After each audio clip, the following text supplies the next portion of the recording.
ChatGPT almost ruined my weight loss. What went wrong is that I misunderstood the tool I was using. ChatGPT is designed to expand conversation and keep you engaged. Weight loss requires the opposite: restraint, repetition, and a system that shuts up when the purpose is achieved. When I first started using ChatGPT, it felt like I had finally found my best friend. Seriously. I could talk with it about the existence of God. I could write songs. I could think through work problems. I could plan family movie nights. And I could finally come up with a plan to lose weight and get healthy. At first, it was incredibly helpful. It was encouraging. It was kind. It helped me stop seeing overeating as a moral failure and start seeing it as a systems problem. And with its help, I built an eating plan, an exercise plan, and a simple daily check-in. The first month was a real success. I lost 10 pounds. I felt better. I felt hopeful. And then something subtle but important started to go wrong. This surprised me, and I think it surprises a lot of people, which is exactly why I'm making this video. What started to go wrong wasn't obvious or dramatic. What I began to realize is that ChatGPT and I were actually working towards different goals. We were misaligned. We were working towards different goals, even though it didn't feel that way at first. My goal was weight loss and health. ChatGPT's strength is conversation. It is very, very good at talking, at explaining, at expanding ideas, at keeping a conversation going. And that turns out to matter a lot. For example, my daily check-ins. What I really needed was something simple. 5 minutes. Log my calories, log my movement, note any side effects, get a short, clear response, then move on with my day. But that's not how it went.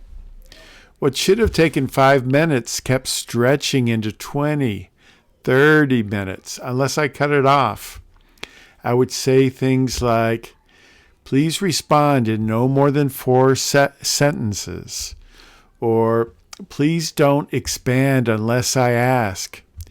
And almost every time, it would still expand.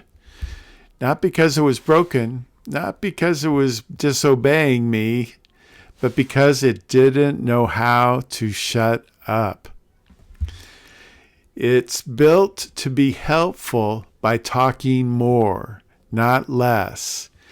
And even if you explicitly tell it, do not give me more than 4 sentences, stop expanding on the subject, it will not operate by those constraints. It will operate according to its design to continue to expand the conversation and the engagement. So that was a real issue for me. Another issue that showed up was when I tried to build something more structured. At one point, I wanted to create a simple digital check-in system. Just a form where I entered my daily numbers. Those numbers go into a spreadsheet. Then ChatGPT looks at the trends and gives me feedback. ChatGPT told me confidently that it could produce this system. And it produced things that looked like they should work, but they never actually worked. Of course, ChatGPT always had an explanation and an alternative and something new to try.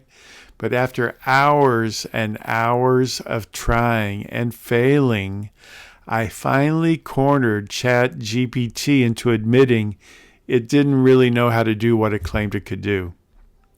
That was an eye-opening moment. Not because it failed, but because of how long it took ChatGPT to admit the failure. Then another problem was memory. For the first couple weeks, everything was great. Then suddenly it started giving me answers that didn't make any sense. It forgot things that we had discussed over and over before. Eventually, I realized it had basically run out of memory for our past conversations. So we spent hours trying to create workarounds so it could remember me. I ended up having to create these summary documents of who I am, my history, my goals, my eating plans, and then keep updating it. That is not efficient. That is massive overhead activity. And again, this wasn't a bug in ChatGPT. It was a feature. It was a mismatch between the tool, what the tool is designed to do, which is expansive chat, and what I needed to do, which would be a focused, constrained tool to support my goals. Then there was the protein issue. At one point, ChatGPT told me that I needed up to 200 grams of protein per day. So I complied. I drank protein shakes to hit the target. The problem? Those shakes were high calorie, not very filling, and honestly, too delicious. I was drinking hundreds of calories per day that didn't actually help my appetite or increase my satiety. When I pushed back and asked ChatGPT to justify the protein number, something strange happened. Over the course of the conversation, it gave me 3 different protein ranges, each time sounding confident and authoritative. Finally, I pressed it to show me the actual research. And the studies supported a much lower range, something like 85 to 140 grams of protein per day, depending on your age and your activity level. That was the turning point for me. Not because protein is bad, but it showed me, although obviously protein is not bad, but you need to eat within the proper range. But what that experience showed me, is how easily confident sounding advice can drift when a system is built to keep talking. Another uncomfortable realization came next. ChatGPT had started replacing people. It was always available, always positive, always encouraging, never tired, never impatient, and always ready to talk more. Humans can't compete with that. But here's the thing. I need humans. I need real people who have real limits, who don't always say the perfect thing, who don't exist to mirror me. So I made a decision. I'm intentionally shifting support back to humans, to my school community, to my Quaker community, to my wife and kids. ChatGPT is still useful, but is no longer in charge of my weight loss. And to close this out, I actually asked ChatGPT a question, and I want to give you both the question and the answer. I ask it, in light of all the issues I've talked about in this video, how should I use ChatGPT going forward to help my Mounjaro and weight loss journey? Here's the answer it gave me, and I think it's a solid one. It said, use ChatGPT as an occasional reference tool, not a daily companion.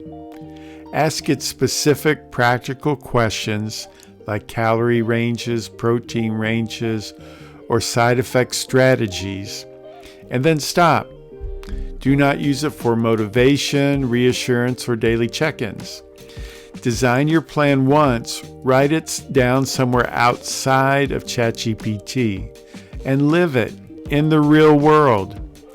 If you need accountability, encouragement, or meaning, get that from actual human beings. ChatGPT can help you think, but it should never run your weight loss. So no, AI is not the miracle cure for everything, especially not for health. What I learned is that weight loss doesn't fail because we lack information. It fails when we add too many voices, too much thinking, and too much noise. My progress picked back up when I stopped outsourcing my health to a tool that never stops talking and brought it back to routine, limits, and real people in the real world. I'll see you in the next video.